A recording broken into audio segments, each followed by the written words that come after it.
ছোট ছোট বাচ্চাদেরকেও ছাড় দিচ্ছে না, তাদেরকেও কি নির্মমভাবে হত্যা করছে। তারা ফিলিস্তিনে মুসলমানদের উপর জুলুম করছে, মায়ানমারে মুসলমানদের উপর জুলুম করছে, ভারতে মুসলমানদের উপর জুলুম করছে। এই সন্ত্রাসী কাজগুলো কি মুসলমানরা করতেছে? এগুলো তো মুসলমানরা করতেছে না, তাহলে মুসলমানরা জঙ্গি সন্ত্রাসী হলো কিভাবে? এগুলো তো ইহুদি খ্রিস্টানরা করতেছে। ইহুদি খ্রিস্টানরা গোটা দুনিয়াকে মানুষের অধিকারের সবক দেন, অথচ ইতিহাসের প্রমাণ করে তারাই সবচাইতে বেশি মানবাধিকার লঙ্ঘনকারী।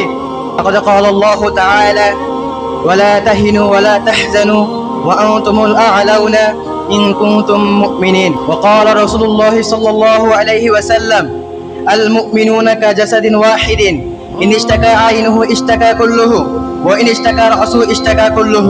সবাইকে মুবারকবাদ জানিয়ে আমার নির্ধারিত বিষয়ের উপর আলোচনা শুরু করছি।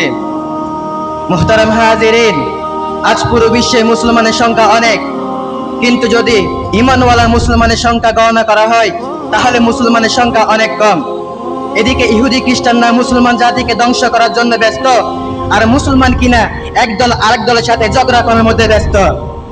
ইহুদি খ্রিস্টানরা চায় যে সমস্ত মুসলমান একজোট না হোক, তারা চায় যে মুসলমানদের ভিতর দ্বন্দ্ব বেজে তারা বিভিন্ন দলে ভাগ হয়ে যাক। যেমন আপনি যদি 10টি কলম একসাথে হাতে নিয়ে মাঝখান থেকে ভাঙার চেষ্টা করেন তাহলে সেগুলো ভাঙা সহজ হবে না, কিন্তু যদি একটি একটি করে কলম হাতে নিয়ে ভাঙার চেষ্টা করেন তাহলে সেগুলো খুব সহজে ভেঙে যায়। ঠিক তেমনি সমস্ত মুসলমান যদি একজোট না হয় তখন তাদেরকে ধ্বংস করা সহজ হয়ে যায়। আর যদি মুসলমান বিভিন্ন দলে ভাগ হয়ে যায় তখন একদল একদল করে সমস্ত মুসলমান জাতিকে ধ্বংস করা সহজ হয়ে যায়। আজ আরাকান, কাশ্মীর, ভারত, ফিলিস্তিন, লেবানন, সিরিয়া ও ইয়েমেনে মুসলমানদের উপর জুলুম করা হচ্ছে। মুসলমানদের রক্তে দুনিয়া লাল হচ্ছে। বিভিন্ন সংবাদ মাধ্যমে দেখা যাচ্ছে মিয়ানমারে মুসলিমদের মাথাবিহীন লাশ, শত শত মুসলমানদের লাশ পানিতে ভাসছে। রাতের বেলায় হাজার হাজার মুসলিম মা বোনদের উপর হায়নার দল ঝাঁপিয়ে পড়ছে, মুসলমানদের আগুন দিয়ে জীবন্ত পুড়িয়ে দিচ্ছে, তাদের ঘর বাড়ি জ্বালিয়ে ছাই করছে। মায়ের কোল থেকে শিশুকে নিয়ে মাথা কেটে সেই মাথা মায়ের দিকে ফুটবলের মতো ছুড়ে দিচ্ছে। গরু হাড্ডি কাটায় সেই ধারালো অস্ত্র দিয়ে পিতার সামনে ছেলের মাথা কাটা হচ্ছে, তাদেরকে জীবন্ত কবর দেওয়া হচ্ছে। তাদের উপর যে এত নির্মম ভাবে নির্যাতন করা হচ্ছে, কোথায় আজ সেই জাতিসংঘের মানবাধিকারের স্লোগান? কোথায় আজ সেই পশ্চিমা বুদ্ধিজীবীদের মানবাধিকারের স্লোগান? মুহতারাম হাজিরিন, ইহুদি খ্রিস্টানরা মুসলমান জাতিকে আরেকটা মিথ্যা ট্যাগ লাগিয়েছে যে মুসলমান নাকি জঙ্গি, মুসলমান নাকি সন্ত্রাসী, মুসলমান নাকি বোমাবাজ।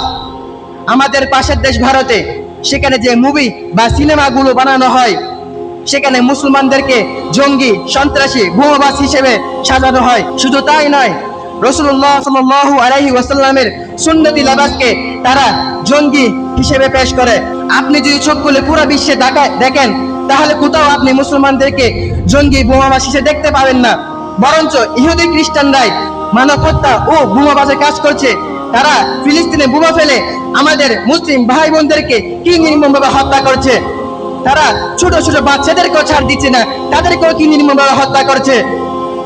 তারা ফিলিস্তিনে মুসলমানদের উপর জুলুম করছে, মায়ানমারে মুসলমানদের উপর জুলুম করছে, ভারতে মুসলমানদের উপর জুলুম করছে। এই সন্ত্রাসী কাজগুলো কি মুসলমানরা করতেছে? এগুলো তো মুসলমানরা করতেছে না, তাহলে মুসলমানরা জঙ্গি সন্ত্রাসী হলো কিভাবে? এগুলো তো ইহুদি খ্রিস্টানরা করতেছে। ইহুদি খ্রিস্টানরা গোটা দুনিয়াকে মানুষের অধিকারের সবক দেন, অথচ ইতিহাসের প্রমাণ করে তারাই সবচাইতে বেশি মানবাধিকার লঙ্ঘনকারী। বুদ্ধরা মায়ানমারে মুসলমানদের উপর জুলুম করতেছে, হিন্দুরা ভারতে মুসলমানদের উপর জুলুম করতেছে, ইহুদি খ্রিস্টানরা ফিলিস্তিনে মুসলমানদের উপর জুলুম করতেছে, কিন্তু মুসলমান অন্য ধর্মের মানুষের উপর জুলুম করতেছে এমন ঘটনা আপনি দেখতে পাবেন না। কারণ ইসলাম ধর্মে মুসলমানদের শিক্ষা দেওয়া হয়েছে যে এক ভাই আরেক ভাইয়ের উপর জুলুম করা হারাম। যে ইসলামের শিক্ষা দেওয়া হয়েছে যে এক ভাই আরেক ভাইয়ের উপর জুলুম করা হারাম, সেই ইসলামের মানুষ কিভাবে জঙ্গি সন্ত্রাসী হতে পারে? মুহতারাম হাজিরিন, বর্তমান জমানায় একটা ফিতনা হলো যে নারীবাদীরা নারী অধিকারের কথা বলে আমাদের মা বোনদেরকে পুরুষের কাতারে দাঁড় করাতে চায়। তারা বলে যে ইসলাম নাকি নারীদেরকে স্বাধীনতার অধিকার দেয় নাই, তাদেরকে নাকি সম্মান দেয় নাই, অথচ বাস্তবতা সম্পূর্ণ ভিন্ন। ইসলাম নারীদেরকে এতটা সম্মান দিয়েছে যে আল্লাহ তাআলা জান্নাতকে নারী জাতির পায়ের নিচে রেখে দিয়েছে। হাদিসে বলা হয়েছে আল জান্নাতু তাহতা আকদামিল উম্মাহাত, অর্থাৎ জান্নাত মায়ের পায়ের নিচে রাখা হয়েছে। ইসলাম ধর্মে যখন কোন নারী জন্মগ্রহণ করে তখন তার জন্ম থেকে নিয়ে বিবাহের আগ পর্যন্ত তার সমস্ত ভরণ পোষণের দায়িত্ব দেওয়া হয়েছে তার পিতার উপর।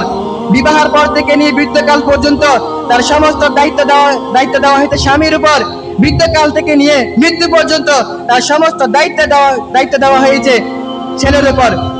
জন্ম থেকে নিয়ে মৃত্যু পর্যন্ত ইসলাম নারী নিরাপত্তার দায়িত্ব পুরুষের উপর দিয়ে নারীকে সম্মানের রাজ সিংহাসনে বসিয়েছেন। কিন্তু দুঃখের বিষয় হলো আজ পশ্চিমা ভাইরাস আমাদের সমাজের মধ্যে ঢুকে পড়েছে। আর এই ভাইরাসে আক্রান্ত হয়ে এক শ্রেণীর নারীবাদীরা আমাদের দেশের সহজ সরল মা বোনদেরকে নারী অধিকারের স্লোগান শিখিয়ে ঘর থেকে বাহির করে পুরুষের কাতারে দাঁড় করাতে চায়।